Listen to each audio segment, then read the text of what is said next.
I've always been a bit of a thrill seeker. I love roller coasters, horror movies, and anything else that gets my adrenaline pumping. But nothing could have prepared me for the terrifying experience I had one night.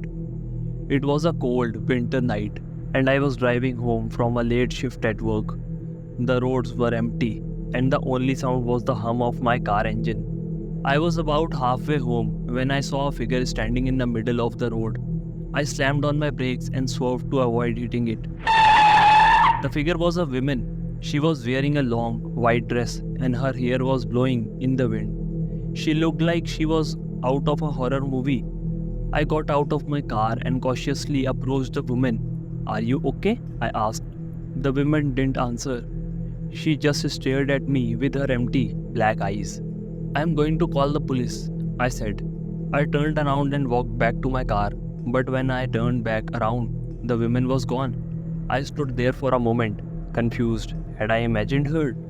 I got back in my car and started driving again, but I couldn't shake the feeling that something was wrong.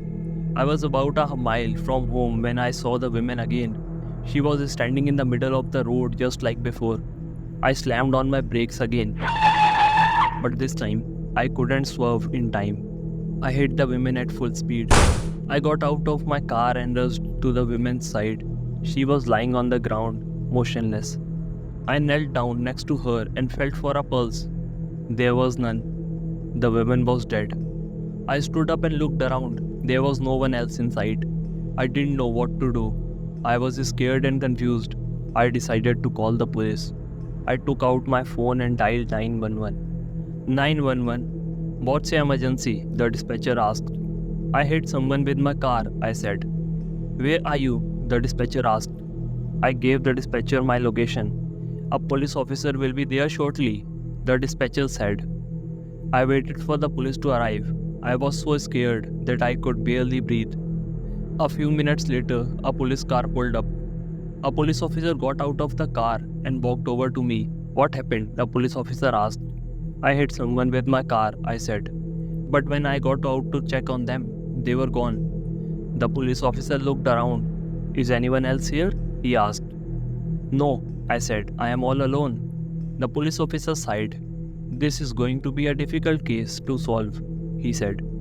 The police officer took my statement and then told me that I would have to stay at the police station until he could investigate further.